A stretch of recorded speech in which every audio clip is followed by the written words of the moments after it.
नमस्कार सभी को। कक्षा 10 में हम 2024 का प्रश्न पत्र हल कर रहे थे और उसमें हम दो प्रश्न हल करते हैं। स्टार्टिंग में दो प्रश्न हल कर लिए, आज हम तीसरा प्रश्न हल करेंगे।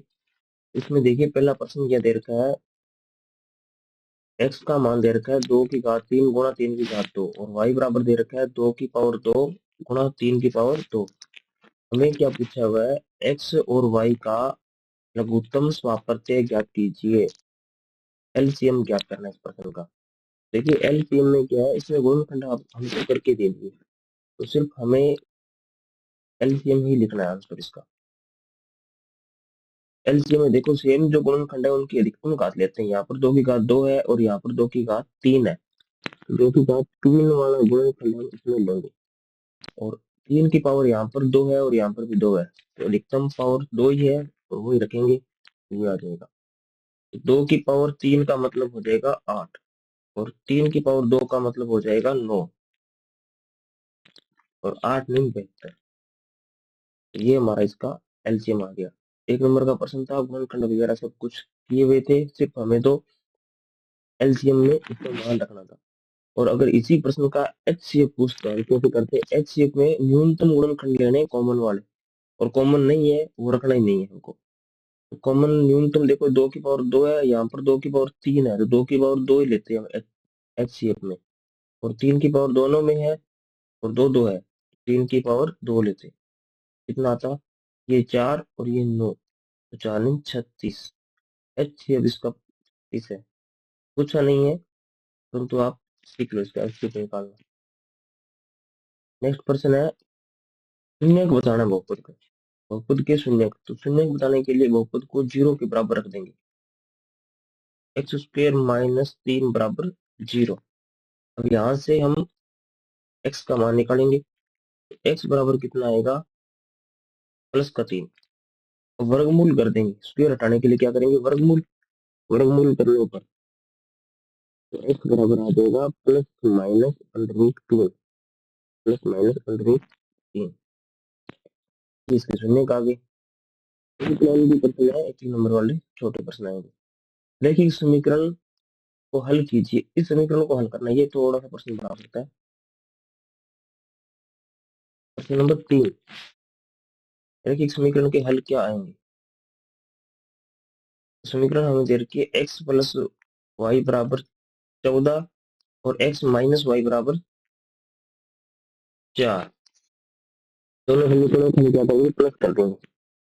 प्लस करेंगे तो y से y कट जाएगा, यहाँ x + x कितना आ जाएगा, 2x बराबर 14 + 4 18।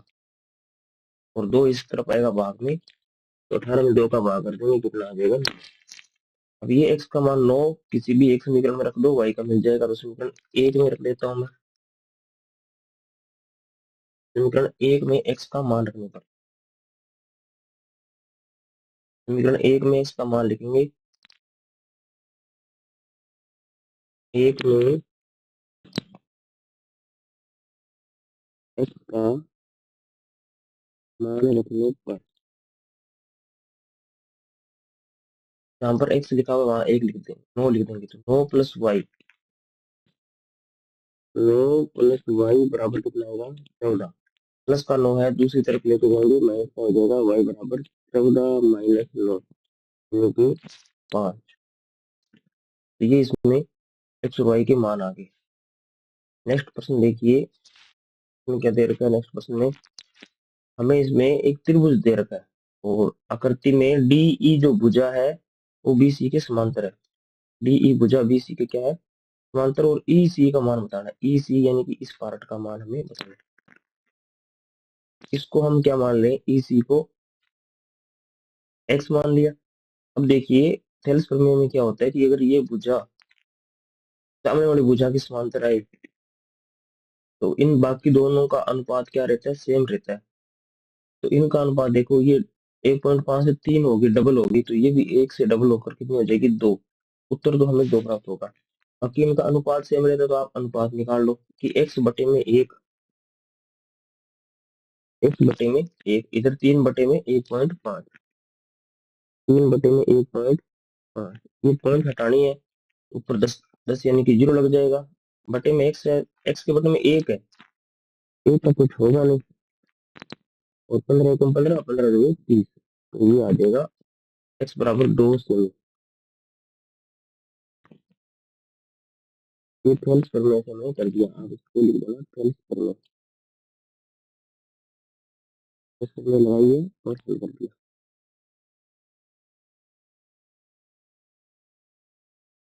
ये लो, पांचवा देखिए, पांचवे में दूरी सूत्र लगाना है हमें। दूरी पूछी हुई है, माइनस ए और माइनस ए के बीच की दूरी, माइनस ए और दूसरा पॉइंट है माइनस ए, इसको ए मान लो, इस पॉइंट को बी मान लो, तो दूरी ए बी, दोनों बिंदुओं के बीच की दूरी ए बी क्या है? दूरी सूत्र आपको ध्यान में होगा, रूट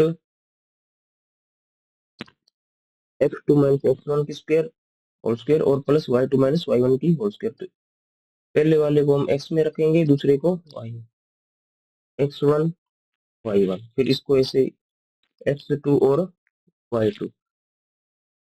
यहाँ फॉर्मूले में x two minus x one, x two कितना है माइनस ए, और एक्स वन कितना है माइनस ए, तो माइनस फिर माइनस ए, तो माइनस माइनस क्या हो जाएगा प्लस।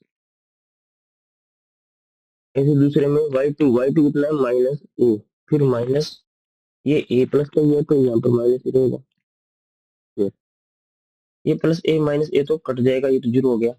दूसरा माइनस ए माइनस का टू ए हो जाएगा, माइनस का टू ए, और इसका स्क्वायर, फिर खोलो कितना आएगा, टू का स्क्वायर 4 और ए का स्क्वायर ए,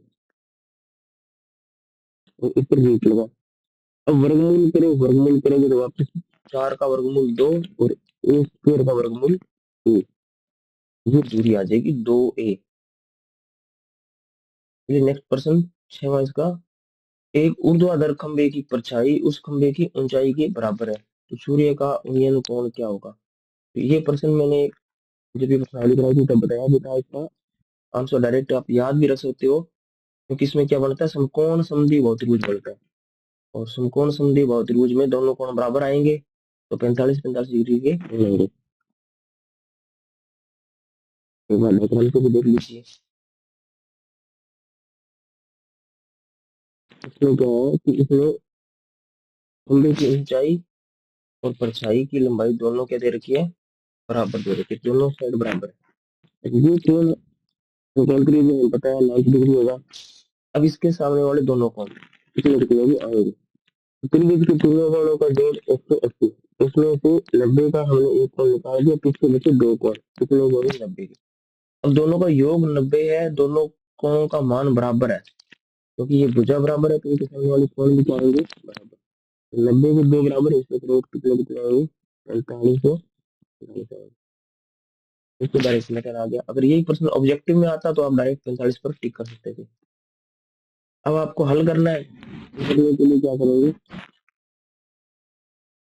ए पॉइंट, ये बी पॉइंट और ये सी पॉइंट, हमें क्या दे रखा है, ये भुजा और ये भुजा बराबर दे रखी है। अगर मैं इसको एच मानूं तो इसको भी एच मानूं, तो हम लिखेंगे बी सी बटे में ए बी। फॉर्मूला किसका बनेगा, लंब बटे में आधार यानी कि टेन थीटा का,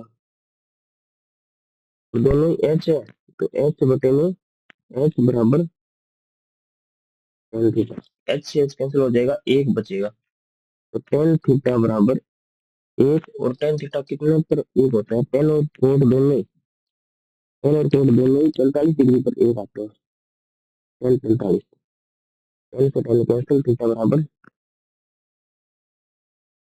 45 डिग्री, तो एक घटक ये हो गया। एक नंबर में पूछे इस प्रकार, तो आपको इतना करना है 3-4 लाइन में, और अगर यही प्रश्न ऑब्जेक्टिव में आया होता तो डायरेक्ट आप 45 डिग्री कर सकते थे। 7वां प्रश्न देखिए, प्रश्न नंबर 7, एक मीनार के पाद बिंदु से 2 मीटर की दूरी पर स्थित एक बिंदु से उसके शिखर का उन्नयन कोण 60 डिग्री है। मीनार की ऊंचाई याद कीजिए, मीनार की ऊंचाई बतानी है हमें। तो ये भी इसी प्रश्नावली का है, ऊंचाई और दूरी का एक समकोण त्रिभुज बनाना है, इसमें भी हमें। और मीनार के पाद बिंदु से ऊंचाई कितनी दे रखी है, पाद बिंदु से 100 मीटर दूरी है। तो ये मीनार का फुट है, पाद बिंदु है, इससे इस बिंदु की दूरी कितनी है, 100 मीटर। और ये जो कोण बन रखा है ये कितना दे रखा है हमें, 60 डिग्री दे रखा है। मीनार की ऊंचाई, हाइट ये हमें बतानी है, ए पॉइंट, बी पॉइंट और सी पॉइंट। तो हम वही तरीका अपनाएंगे जो पहले वाले प्रश्न में अपनाया था कि बी सी बटे में ए बी हमें ज्ञात है। और लंब बटे में आधार ये बन जाएगा एल, एल थीटा। इसकी हमने ऐसे मान रखी है, ए बी हमारे पास 2 है और टेन थीटा, थीटा कितना है, बी पॉइंट, थीटा है 60 डिग्री। तो टेन 60 डिग्री। तो एक नंबर वाले प्रश्न आपको आइडिया लग जाए किस बात में है। टेन 60 का मान √3 होता है और 100 इधर भाग में इस तरफ आएगा गुणा में, तो 100√3 मीटर, 100√3 मीटर। ये एच का मान यानी कि इसकी हाइट आ गई। कौन सा, ये 7वां। नेक्स्ट देखिए आप 8वां प्रश्न। एक वृत्त की त्रिज्या 7 है, आंतरिक केंद्र पर अंतरित कोण 60 डिग्री है, चाप की लंबाई ज्ञात कीजिए। तो ये चाप की लंबाई आप कैसे बताओगे भी? तो चाप की लंबाई का फॉर्मूला आपको ध्यान में होना चाहिए। चाप की लंबाई फॉर्मूला क्या होता है, 2 पाई आर और थीटा बटे 360। 2 पाई आर थीटा बटे 360, टी का टी, पाई का मान 22/60, त्रिज्या कितनी दे रखी है हमें, त्रिज्या 7 दे रखी है। थीटा कितना दे रखा है, थीटा हमें 60 दे रखा है। तो 60/360 के साथ कैंसिल हो जाएगा। ये 6 में 36 और ये 2 के पारी में 2 दिया 6। कुल मिलाकर हमें कितना मिला, 22/3। 22/3 सेमी जो है वो चाप की लंबाई आएगी। अगर यही क्षेत्रफल पूछते तो सेमी स्क्वायर आता है, ये भी आपको ध्यान में रखना है, क्षेत्रफल में सेमी स्क्वायर। तो जब आपके बोर्ड एग्जाम के भी दिन काफी ज्यादा बचे नहीं है, तो आप मॉडल पेपरों को ज्यादा से ज्यादा हल करिए। और जो प्रश्नावली नहीं आती उसका आपको लिंक डिस्क्रिप्शन में, हर वीडियो के डिस्क्रिप्शन में मिल जाएगा, नहीं तो आप प्ले लिस्ट बनी हुई है वहां से जाकर जरूर देखिए, ताकि आपको बोर्ड परीक्षा में अच्छे अंक प्राप्त करने के लिए मदद मिल सके। अब देखिए 9वां प्रश्न। एक घन का संपूर्ण पृष्ठ क्षेत्रफल दे रखा है। अब हमें देखिए घन का संपूर्ण पृष्ठ क्षेत्रफल पहले से दे रखा है, तो हमें पता है संपूर्ण पृष्ठ क्षेत्रफल कितना होता है घन का, 6 भुजा स्क्वायर। भुजा मैंने ए मान ली, 6 भुजा स्क्वायर हमें दे रखा है कितना, 1014 दे रखा है।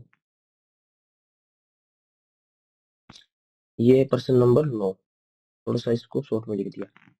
अब 6 इस तरफ आएगा भाग में, तो ए स्क्वायर बराबर कितना आ जाएगा, इसके अंदर 6 का भाग करने के बाद कितना आएगा, 16×96। पीछे बच गया 5 और 4 54, 169 आ गया। यहाँ से वर्गमूल करोगे तो ए बराबर कितना आएगा, 169 है, 13 का वर्ग, तो 13 सेमी जो भुजा हमें प्राप्त हो जाएगी। तो घन की भुजाई पूछी थी, घन की भुजा हमें प्राप्त होगी 13 सेमी। प्रश्न 2 लाइन ज्यादा ज्यादा भी लिख सकते हो, और मैंने इसको थोड़ा शॉर्ट में करने की कोशिश की है। 2 लाइन ज्यादा क्या लिखोगे, पहले तो ये लाइन लिख दोगे, घन का समूह पट्टी क्षेत्रफल बराबर 1014। फिर इसकी जगह ये फॉर्मूला लिख दोगे, बराबर यही रहेगा, बाकी भी सारा लिखा ही है मैंने। 10वां प्रश्न, इसका लास्ट प्रश्न, तीसरे प्रश्न का 10वां। 7 सेमी त्रिज्या वाले गोले का पृष्ठीय क्षेत्रफल। तो गोले का पृष्ठीय क्षेत्रफल क्या होता है भाई, 4 पाई r स्क्वायर। कंप्लीट डिटेल से कंप्लीटली करवाए हुए आपको, पहले लिस्ट जाके देखिए, वहां सब भी सभी प्रश्न आपको मिलेंगे। यहाँ थोड़ा सा शॉर्ट में चल रहे हैं एग्जाम के अकॉर्डिंग, ताकि आपका टाइम भी ज्यादा जाया ना हो और पर्सन भी ज्यादा से ज्यादा हम हल कर सकें। 4 का मान रखना है 22/7। आर कितना है? आर है 7। तो यहाँ 7 इंटू 7, 7 7। अब 22/7 154 होता है। 4 इंटू 154, फिर इसका गुणा कर दो 4 से 16। एक बच गया। 15 चौके 60 और एक साथ निकाल देते। ये लो 116 सेमी। तो थोड़ा सा मिस करिए। अगर यहाँ तक वीडियो आपने देखी तो इस प्रश्न का आंसर आप कमेंट करोगे कि 216। 216 एक 16 आया तब मेरे को दिमाग में आ गया 216। 216 किसका घन है? 216 किसका घन है? ये बताना आपको। कमेंट में इसका आंसर आप दीजिए अगर यहाँ तक वीडियो देखिए तो मुझे पता लगेगा कि यहाँ तक किसने वीडियो देखी है। तो ठीक है, बाकी क्वेश्चन नेक्स्ट वीडियो में करेंगे। 2024 का प्रश्न पत्र हमने इसके 3 प्रश्न हल कर लिए। थोड़ा सा इसका पैटर्न चेंज है। अब की बार जो है आपके पैटर्न में, मतलब पिछले 2 सालों से पैटर्न क्या चल रहा है कि पहले प्रश्न के 18 भाग है और दूसरे प्रश्न के 6 भाग और तीसरे के 12 भाग है। इसमें तीसरे के 10 भाग है। इसमें 2 प्रश्न कम थे और इसमें चॉइस वाले में इसके 15 ही थे। तो नया पैटर्न आपका ये है, पहले प्रश्न के 18 भाग आएंगे, दूसरे प्रश्न के 6 भाग आएंगे, तीसरे प्रश्न के 12 भाग आएंगे। तो आप कम से कम 24 वाला नहीं तो 25 वाला, मतलब पिछले साल वाला तो जरूर कीजिए। अगर 24 का थोड़ा सा माना हो जाए तो मत कीजिए जी। और इसके 3 प्रश्न जो छोटे वाले प्रश्न मैंने करवाए, ये आपको जरूर करना है, क्योंकि छोटे प्रश्नों को एग्जाम में कैसे हल करते हैं ये आपको यहाँ से आइडिया लगेगा। छोटे प्रश्नों को शॉर्ट ट्रिक से भी करवाया हुआ है।